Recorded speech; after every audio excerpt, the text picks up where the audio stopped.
Record. Okay, Smile, you are on camera. All right, so we learned the Charles law, the Boyle's law, the Gay-Lussac's law, and the combined gas law on Thursday, or sorry, on Tuesday. Any questions on that? Nope. Okay.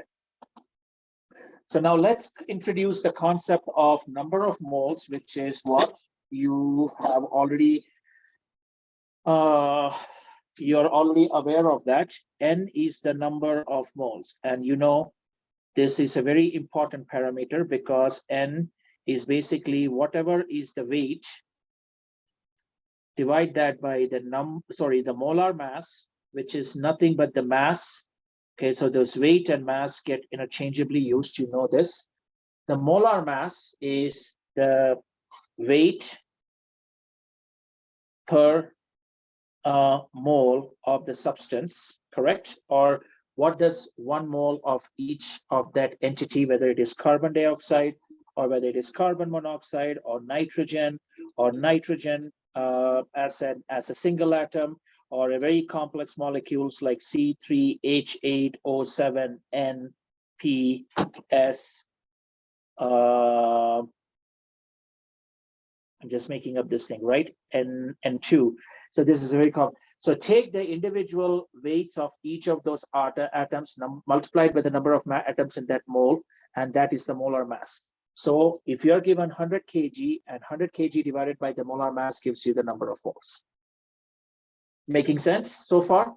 Nothing that we haven't learned. I just want to make sure that I get that acknowledgement from you. Yep. Correct.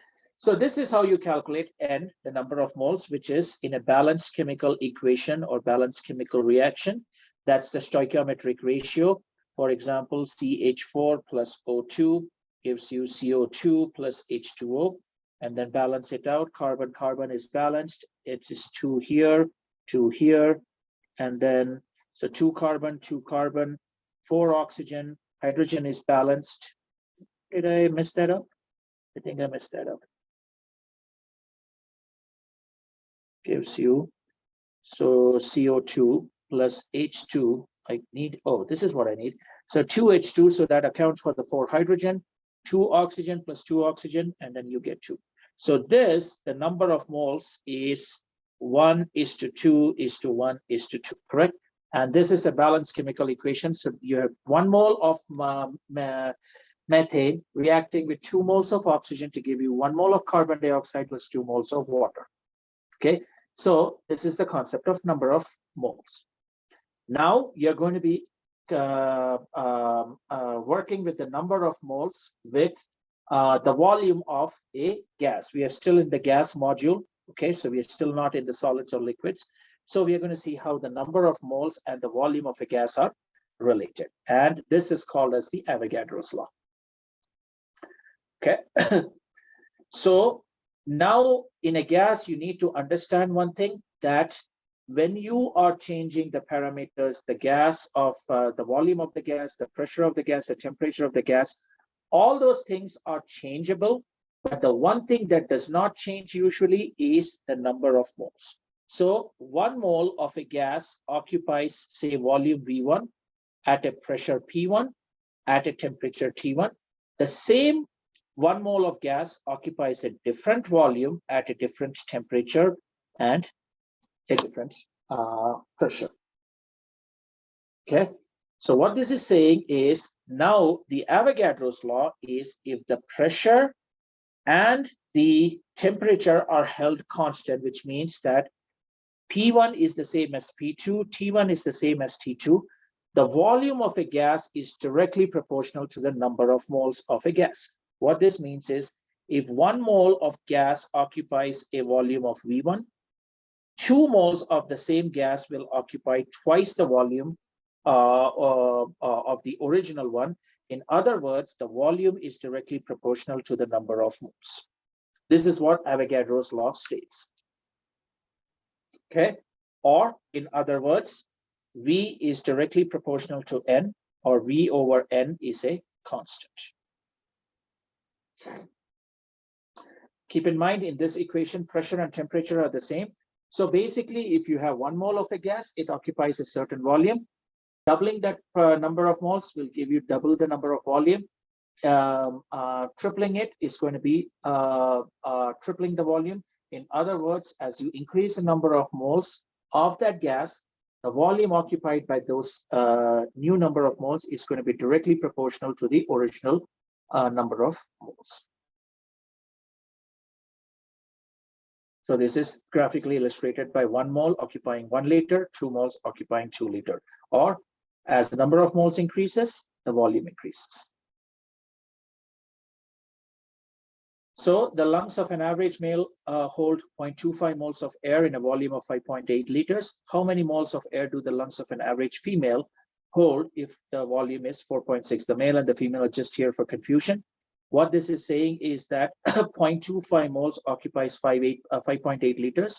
How many moles are occupied in 4.6 liters? Again, you know that volume over N is constant. Or in other words, V1 over N1 is equal to V2 over N2. They've given you V1, they've given you N1, they've given you V2. You're required to find question mark N2. So N2 is nothing but V1 over N1 times V2. Substitute, plug and chug, and you should get, so the volume has decreased from 5.8 to 4.6. So you're expecting the number of moles to reduce proportionally. So 0.25 becomes 0.2. Okay, so this is the Avogadro's law. Okay. Now we are going to introduce the concept of a standard molar volume. The reason why Avogadro's law is important is because it allows us to compare the amounts of any two gases by comparing their volumes. But in order to do that comparison, you have to define standard temperature and pressure. STP stands for standard temperature and pressure. And this is a very important concept because you want to baseline everything to the same conditions. And that's what is called as standard conditions, which is defined as 1 atmospheres or 760 millimeters of mercury, and 0 degrees centigrade, which you know that in gases, everything has to be accounted for in terms of the Kelvin scale. So 0 plus 273 gives you 273 Kelvin. So as long as you are at 1 atmospheres and 273 Kelvin, this defines standard temperature and pressure. And at those conditions, what it says is 1 mole of any gas occupies 22.4 liters. It doesn't matter whether it is nitrogen, whether it is carbon dioxide, whether it is methane, whether it is oxygen. All of these at 1 atmospheres and 273 degrees Kelvin occupies 22.4 liters, 22.4 liters, 22.4 liters, 22.4 liters, as long as it is 1 mole. Now keep in mind that 1 mole of oxygen weighs a different volume because oxygen is 32 kgs per mole, and times 1 mole, it changes. So the weight of each of these gases will change. But what we are saying is that as long as they're at the standard temperature and pressure, any mole of any gas, 1 mole of any gas has the same volume, and that is equal to 22.4 liters, conditions being 273 and 1 atmospheres. If you change this 273 to 274, it is going to change the volume. As long as it is standard temperature and pressure, this has been experimentally measured. So scientists have taken different kinds of gases, and they have made sure that they have taken the right quantity of it, because as long as the gas is changing, the molar mass is changing, and molar mass changing is now you have to take 32 grams of oxygen, and when they convert it into 1 mole, they find out that it occupies 22.4 liters. Nitrogen, on the other hand, they measure 28 kilograms because the molar mass of nitrogen is 28 kgs, coming from 14 times 2. Carbon dioxide is 44 kgs. Methane is 12 plus 4 times 1, which is 16 kgs. So the weights of all of these compounds change, but everything baseline to 1 mole at standard temperature and pressure occupies 22.4 liters. Does this concept make sense? Yep. Okay, cool. Then another thing is each of these mole contains the 6.02 times 10 to the power 23 particles. Remember that Avogadro's number that we had learned in, I believe it was chapter 4. So this 6.02 times 10 to the 1 mole contains 6.02 times 10 to the power 23 molecules. Okay, 1 mole. Okay, that's why you kind of come back everything and bring it back to 1 mole. Okay, so what this is saying is that under standard temperature of conditions, 1 mole of nitrogen gas and 1 mole of helium gas each contain 6.02 times 10 to the power 23 particles of gas and occupy the liter or volume in terms of 22.4 liters. Keep in mind that they're still using liters as the metric units of measurement. You can convert liters to gallons by converting, you know how to do that. Just divide that by 22.4 divided by 3.78. You can convert that to gallons. Okay. So let's look at some problems. So this graphic illustrates, it doesn't matter what the compound is, whether it's 1 mole, as long as it is 1 mole of nitrogen or 1 mole of helium, the number of particles are the same, but look at the masses. It's different masses, same number of particles, same number of, or same volume, which is equal to 22.4 liters. I would kind of bookmark this slide so that you guys can remember this. Okay, questions or can I move forward? Nope, we're good. Okay, so now let's look at some practical applications. How many moles are contained in 2 liters of nitrogen at standard temperature and pressure? So please pay attention, standard temperature and pressure, which is 273 degrees Kelvin and 1 atmosphere pressure. Okay, so if these two conditions change, this everything that we have said, the 22.4 liters and the 6.02 times 10 to the power 23, none of those things make sense. Okay, so now identify the known quantities and the desired. So what they're saying is how many moles are contained in 2 liters of nitrogen. You know that 1 mole at STP is 22.4 liters. They are given STP and they're given 2 liters as our volume. So they're asking you to calculate the number of moles. So if 1 mole is equivalent to 22.4 liters, how many moles is equivalent to 2 liters?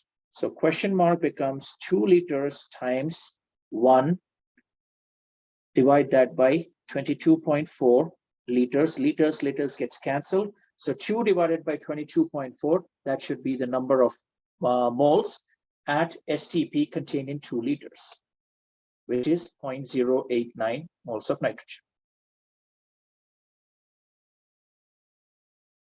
Okay, if something doesn't make sense, Drew, just please raise your hand or just interrupt me, and then we can go over it again. Okay. Yeah, I guess why does the side say that 22.4 divided by 1 mole or 1 mole divided by 22.4? Both of those will give you a completely different. Oh, this is again that conversion, Drew. This is simply the conversion. So remember, we have been talking 1 kg is equal to 2.2 pounds, or you can say 2.2 pounds is equal to 1 kg. So this is just a conversion depending on which way you want to apply using it. So if you're converting from 22.4 liters is there in 1 mole, or 1 mole is there in 22.4 liters, and you have 2 liters, so you're using this conversion. It's the exact same thing. Okay, it's just the application of the conversion unit. If you are trying to convert 4 kgs into equivalent pound, I would say 4 kgs times 2.2 pounds, divide that by 1 kg, because there is 2.2 pounds in 1 kg, right? So kgs gets cancelled, it's 8.8 pounds. But if you're converting 2 pounds to equivalent kg, what I'm going to do is 2 pounds, divide that by 1 times 1 kg, divide that by 2.2 pounds, which becomes 2 divided by 2.2, which should be approximately equal to 0.9 kg. It's just the application of the units. Yep, no, I got it. I understood it just as soon as it left my mouth. Oh, that's okay. No worries. No worries. Okay. Are we good? Yep, we're good. Okay. Now, by using the molar mass of a gas, we can determine the volume of the gas from a given number of grams. Let's look at this problem. Burning 1 mole of propane in a gas grill adds 132 grams of carbon dioxide to the atmosphere. What volume of carbon dioxide does this correspond at STP? Okay, so look out for all those keywords. STP, what volume? So you're required to find the volume. Okay, you're given it in 1 mole of propane. Okay, adds 132 grams of carbon dioxide. So 1 mole gives you 132 grams of carbon dioxide. What volume of carbon dioxide does this correspond to at STP? Hold on 1 second. Okay. So to solve this problem, we must do a bunch of conversion. Convert the number of grams of carbon dioxide to moles using the molar mass. Molar mass is nothing but the mass of that compound, in this case, per mole of carbon dioxide, which is carbon is 12, oxygen is 16. But don't forget, you have 2 atoms of carbon of oxygen. So 12 plus 16 times 2 is 32, which is 44 grams. Okay, so the molar mass of carbon dioxide is 44 grams. Okay, so let's see how we are going to convert this. So you have 132 grams of carbon dioxide. You're required to find the liters of carbon dioxide. Okay. So first of all, convert 132 grams of carbon dioxide by dividing it by the molar mass.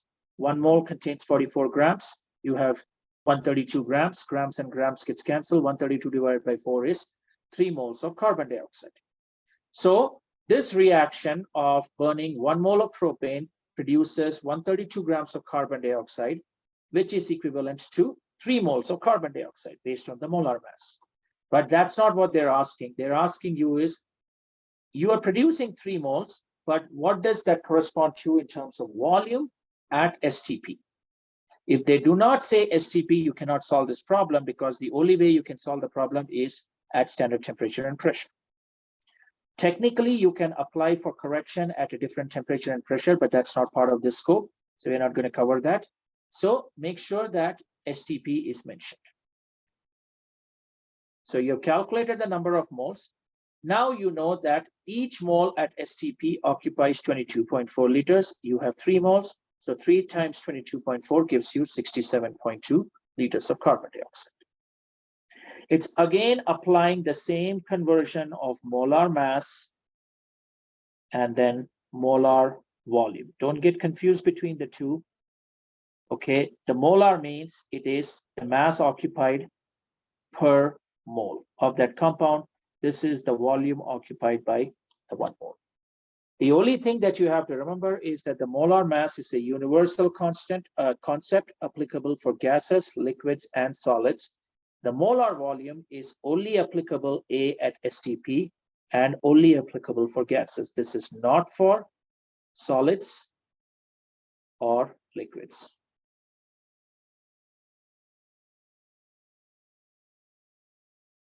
Okay.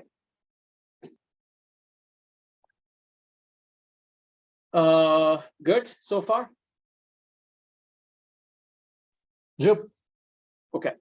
So now we are going to combine the Avogadro's law with the combined gas law. Okay, and this is called as ideal gas law. Ideal gas law means it is only prevalent at ideal conditions, and the gas behaves in an ideal manner. Okay, this is a very theoretical concept. but a very, very important theoretical concept, because it allows you to do important calculations on a theoretical basis, and then you have to make adjustments for field conditions. Okay, but the concept is universally applicable. Let's look at it. And again, as the name suggests, it's only for gas. It's not applicable for solids or liquids. All it's saying is now you're looking at all four properties of gases. The combined gas law only looked at pressure, volume, and temperature. But when you add the number of moles and combine everything, it's called as the ideal gas law. And ideal gas law is nothing but PV is equal to nRT. Okay, so the product of pressure and volume, you had already seen PV over temperature is a constant. Okay, now when you introduce this, the number of moles, then it becomes a very specific type of concept. Okay, so if you divide this PV over T, which is nothing but the combined gas law. Okay, so now you divide this PV by N. Now you still have a specific type of constant, and this constant is called as the universal gas constant, symbolized by this capital R. And this R has experimentally been determined for all kinds of gases equal to 0.0821 liters atmospheres per mole degrees Kelvin. Or if you want to change the units, it becomes 62.4 liters millimeters of mercury column per mole degree Kelvin. This is, if you're wondering where are these four units coming from, this is R is equal to PV over NT. So the unit of pressure is atmospheres, the unit of volume is liters, N is the number of moles here, and temperature is Kelvin. So if you are using this unit system, the R value is equal to 0.0821. If you are using this unit system, the R value changes 62.4, because you're changing the unit of pressure, atmospheres, to millimeters of mercury. And if you're wondering how this 0.087, the only thing you are seeing here between the two units is liters, mole, Kelvin. When you take 0.0821, and you know that one atmosphere is nothing but 760 millimeters, if you do that math, you should get 62.4. I'll just confirm it. 0.0821 times 760 is giving you 62.4. So this is a universal gas constant, and this is, as the name says, it's a constant. It doesn't change. For any gas, it's the R value is all the same. The only thing you have to be careful is how to apply it in the right units. And we're going to look at some problems here. But the ideal gas law is nothing but an extension of the combined gas law. So combined gas law states that PV over T is constant. When you divide this PV over T by another number of moles, so you get PV over NT, is a different type of constant. I'm going to say constant prime, and this is called the R value. Tracking it so far? Yep. Okay, cool. So we already looked at this. Be careful to use the correct value of R for the pressure units in the problem you're solving. Okay, so you can use the ideal gas law to find any value, the pressure, the volume, the number of moles, or temperature, as long as three of the quantities are known. And we're going to look at some problems. Okay, so you have to understand that this is a very theoretical concept. In the real world, you have to make more adjustments. We're not going to get into the scope of that, but this ideal gas law, I want you guys to understand the basic premise of that, because it's still applicable in the real world under ideal conditions. Just realize, and when I say ideal conditions, what I mean is the moment you change the altitude, you're no longer ideal condition. The moment you change the temperature, you're no longer in ideal condition. The moment you change the compression ratio, you're no longer in ideal condition. Okay. Okay. So let's look at it.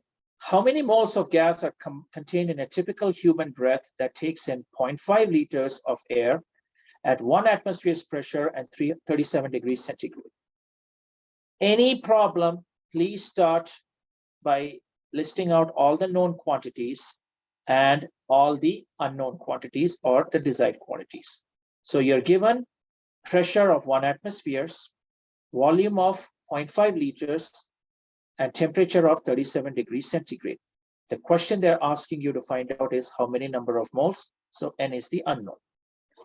So you are given 1, 2, 3, and you're required to find 1. So this is a perfect example of PV is equal to nRT, or you can also use PV over NT is equal to R. Both are perfectly acceptable starting points. Because you know pressure, you know volume, you know temperature, and R is a constant.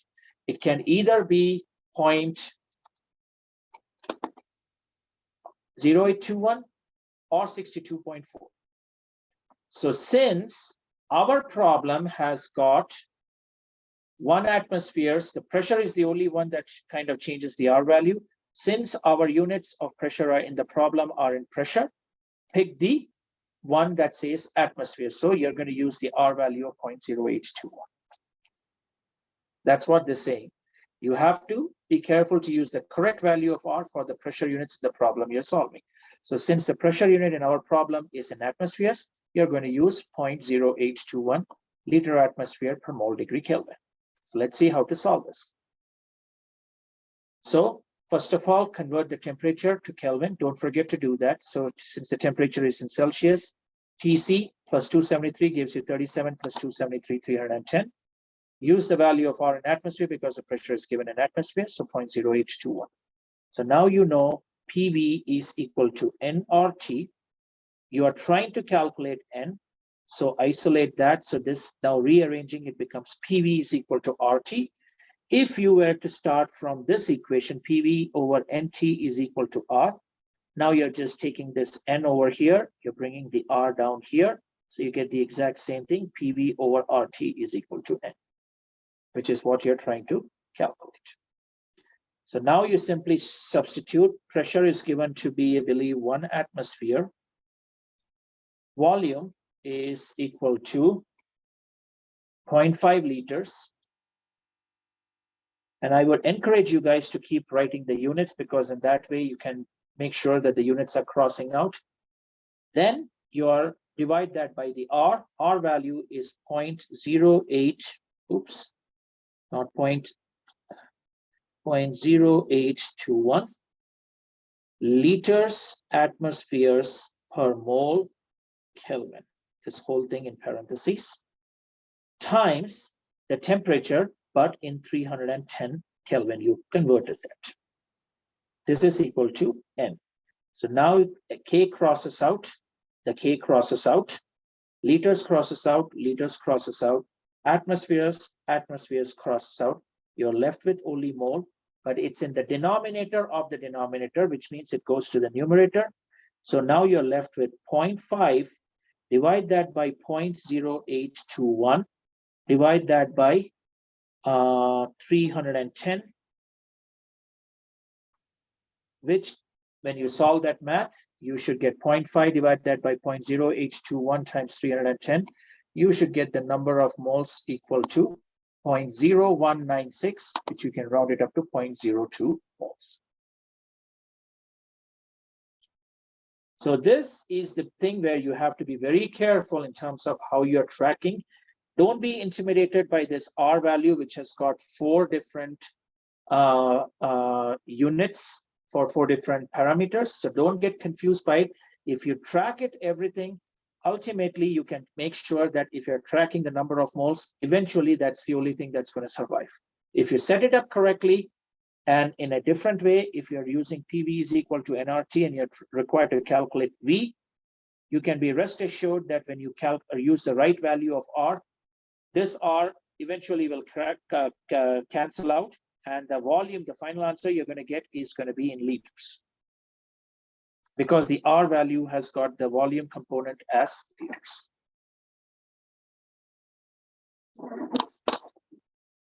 Okay, let's see if we have one more problem here. If a person exhales 25 grams of CO2 in an hour, what volume does this amount occupy at 1 atmosphere and 37 degrees centigrade? Okay, again, this is a slightly different twist on the same kind of problem. The only thing is, instead of the quantity being given in number of moles, now you have to convert the 25 grams into number of moles, which should be easy peasy now, because you know the 25 grams of CO2, you divide that by 44 grams per mole of CO2, which is nothing but the molar mass. Okay, so 25 divided by 44, whatever that number is, that gives you the number of moles of CO2. Now you know N. It is asking you what volume, and they're given 1 atmosphere and 37 degrees centigrade. Convert the 37 to Kelvin. Make sure you're using the units of R, which is consistent with atmospheres for pressure, which is the 0.0821. Again, the exact same process. So let's see. 1 atmosphere, 37, and instead of number of moles, they're given 25 grams. Convert that 25 to 0.568 moles. Since you are dealing in atmospheres, use the unit of R value to be 0.0821. And now you're using PV is equal to nRT. Isolate the V because that's what you're trying to calculate. nRT, divide that by P. N, you just calculated it. The 25 grams gets converted to 0.568. So this is 0.568 moles. R value is 0.0821 liters atmospheres per mole Kelvin. The temperature is, I believe, 37, which is again 310 Kelvin. The whole thing is divided by pressure, which is 1 atmospheres. So moles and moles get cancelled. Kelvin and Kelvin gets cancelled. This 1 atmosphere in the numerator of that R value units gets cancelled. You're only left with liters, which is the unit for volume, which is what you want. So now you, when you do 0.568, multiply that by 0.0821, multiply that by 310, and calculate it, you should get 14.5 liters.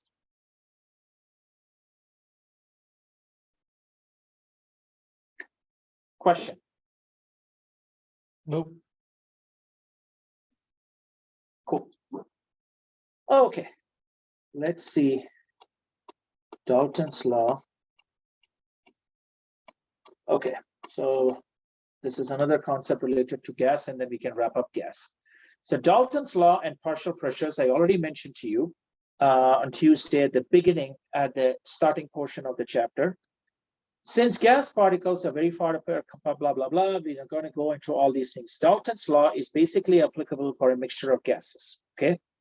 What this is saying is, you don't need to know the individual characteristics of a gas. If you take carbon dioxide and nitrogen, or let's take, you know that air contains nitrogen and oxygen in 2179 parts. Do you agree? Yeah, I don't disagree. Very nice. You don't agree, but you don't disagree. Okay.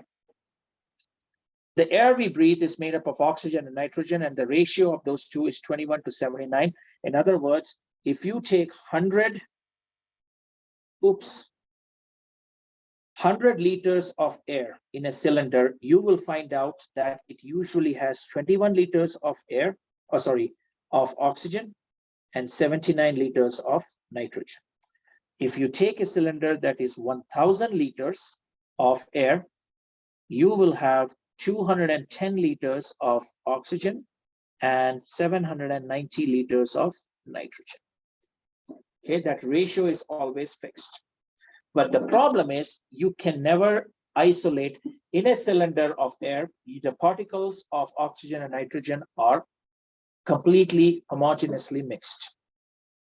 But what this is saying is that when you have oxygen and nitrogen, oxygen, nitrogen, oxygen, nitrogen in this thing, the oxygen molecules are exerting a pressure here, and the nitrogen molecules are exerting a pressure here.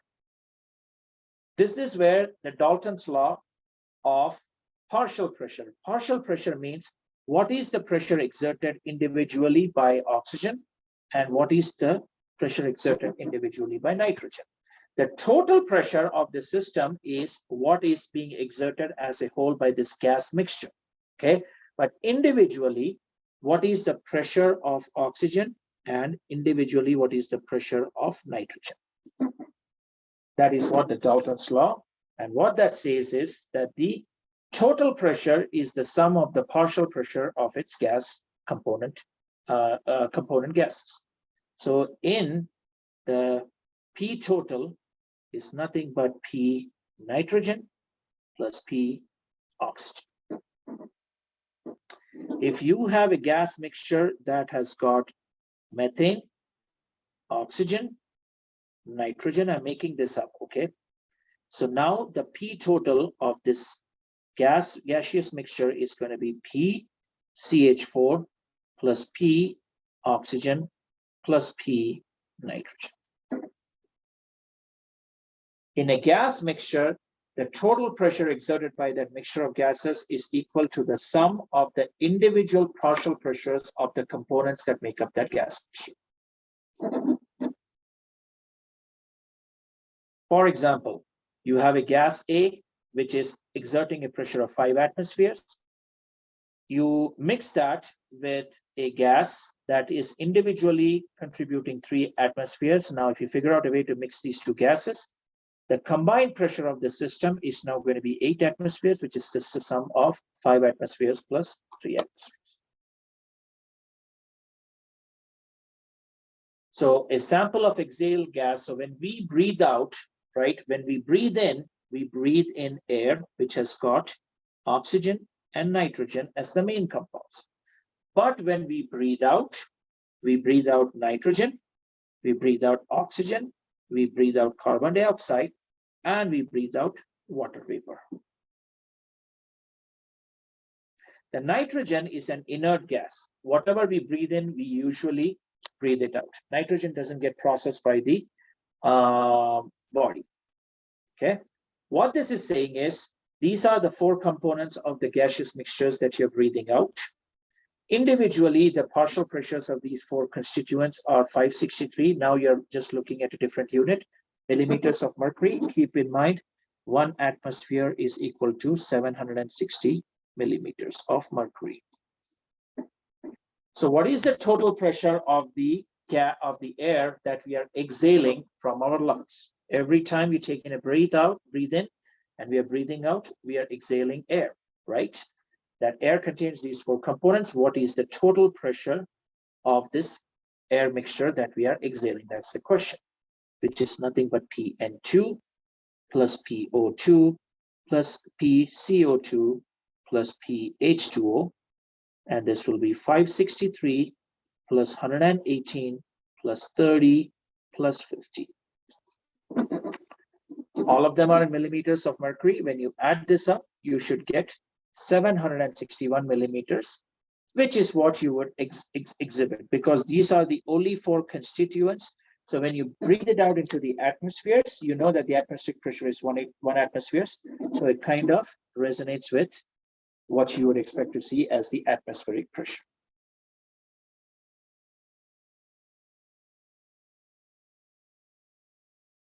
Are we good? Yep. Okay.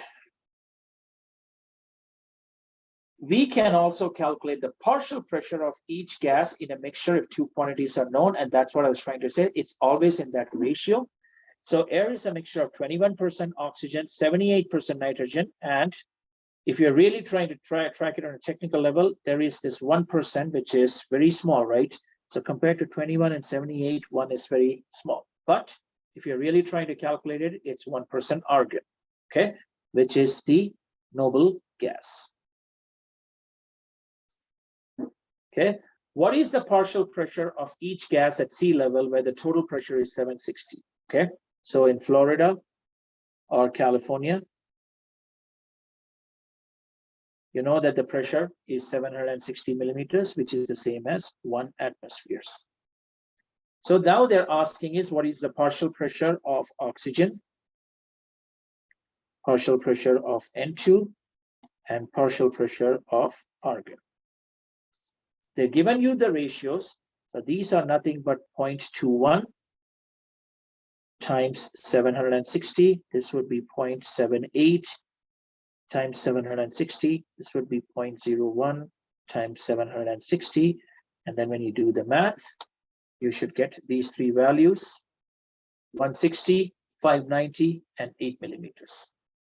And when you add the three, you should get the total pressure 758, what you started, and close enough to 760. But the key thing is that the partial pressure of any component is equal to the ratio or percentage of makeup of that component in the gas mixture. So if you only have two components, I'm just making up something. There is a gas mixture that has got 50% A and 50% B, and the total pressure is 760. If the total pressure, let's just change it. So this is at sea level. You know that at a higher elevation, this pressure is going to be lower. So say in place like Colorado, the atmospheric pressure is 740 millimeters of mercury. Now the partial pressure A is going to be 0.5 or 740, which is equal to 370 millimeters. The other one is also going to be 0.5 times 740 times 370, or times 740, which is equal to 370. Now, if the ratio of the gases changes from 50-50 to say, I'm just going to say 60-20. Oh, sorry, not 60-20. Now let's introduce a third one. So now I'm going to say this is 60-30 and 10%, correct? C. Now the partial pressure of A is equal to 0.6 times 740, which is equal to 0.6. This is a made-up example. 444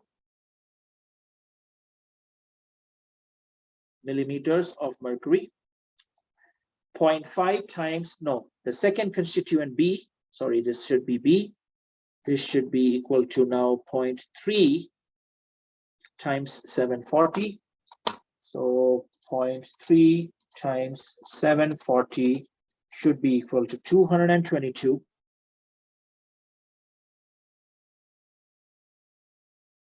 And partial pressure of C should be 0.1 times 740, which should be equal to 74 millimeters of mercury. So when you add 444 plus 222 plus 74, you should come very close to your starting point.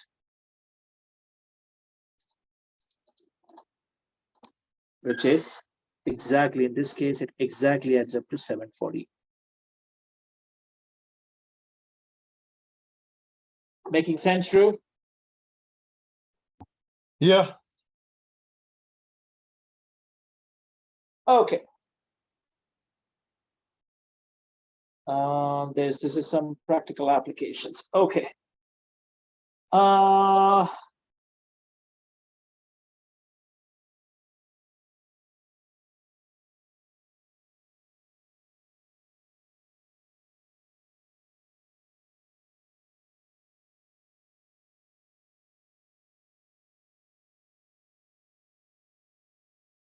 Okay. I am going to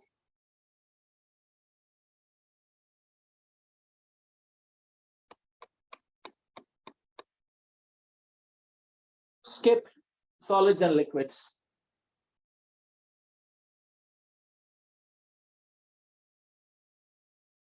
We'll just limit it to gases. How about that? Yeah, sounds good. I mean, we can go into it, but it's very theoretical. I mean, I think this is pretty overwhelming by itself. So I think this just so if you see any problem in the homework might have a problem on liquids and solids. In that case, just ignore that. You should still remember every homework you're only required to solve 4 problems, so you should still be having plenty of extra choices. I'm not going to change the homework now. So if there is any liquids and solids, that just means that instead of 4 extra problems for extra credit, now you may get 2 or 3 for extra credit. Okay. That's the downside of I'm not going to change the homework, but if you find anything in the exam, I'll make sure that there is nothing in the exam that shows up on solids or liquids related. But everything else is fair game, whatever we learned until Dalton's law. How about that? Is that fair? Yeah, it sounds good. I'm looking through the homework now. It looks like it's all about gas anyways, so. Yeah, that's exactly what I was thinking. I did look through the, let me just look through the exam also, the final exam.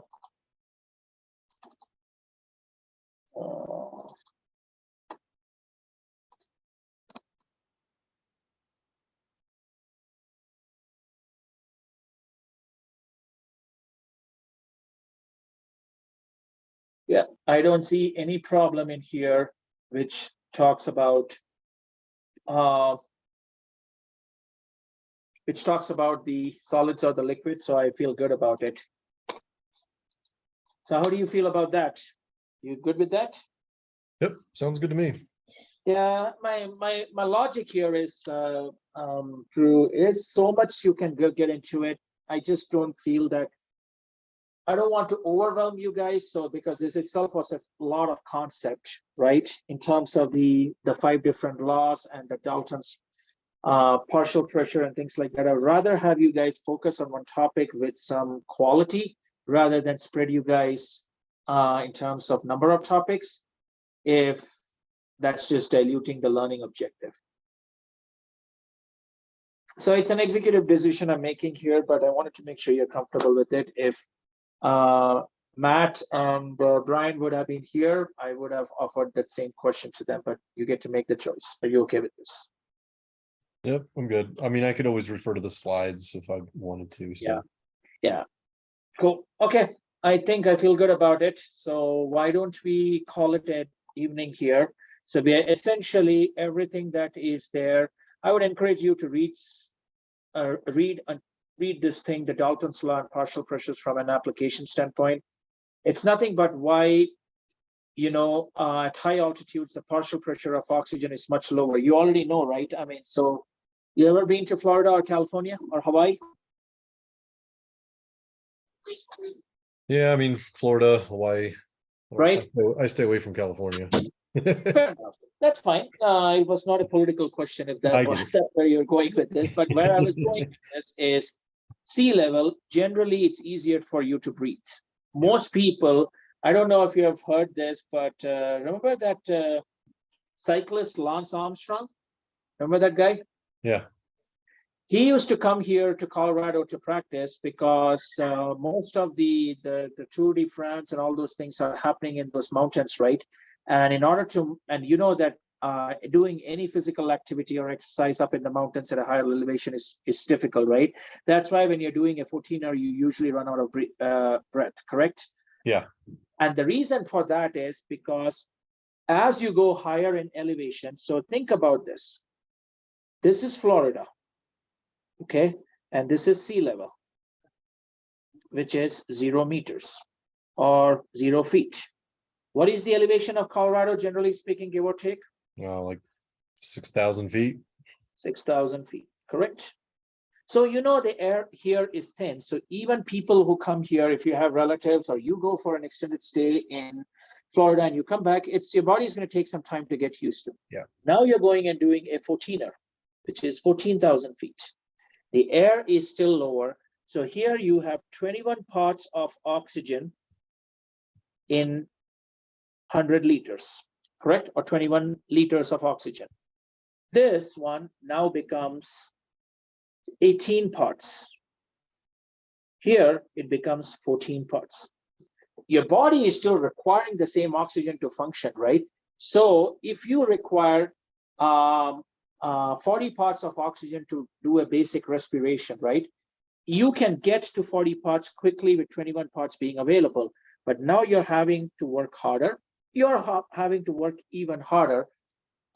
So from a partial pressure standpoint, what is happening is, since the total pressure is reducing, the partial pressure of oxygen is much lower at higher altitudes. That's why you're having breathing difficulties at higher levels.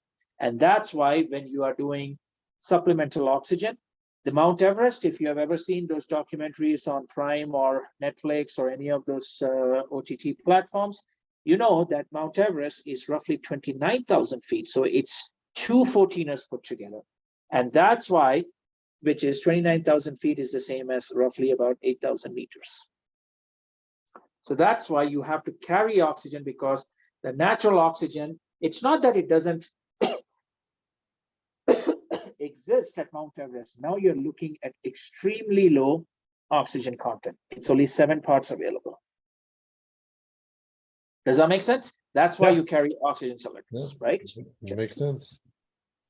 So Yeah, that's what I was when I was in the Army, I was stationed in Korea. And Oh, then okay. my next duty station, I was stationed here at Fort Carson. So, we do PT every day. And so, you're tested on how fast you can run your 2 miles. Exactly. Yep. And so there, I was a PT stud in Korea because I was at sea level. But I came to Colorado, and man, I mean, you add 2 minutes to your 2 mile run. Everybody did too. It was Yeah. so Exactly.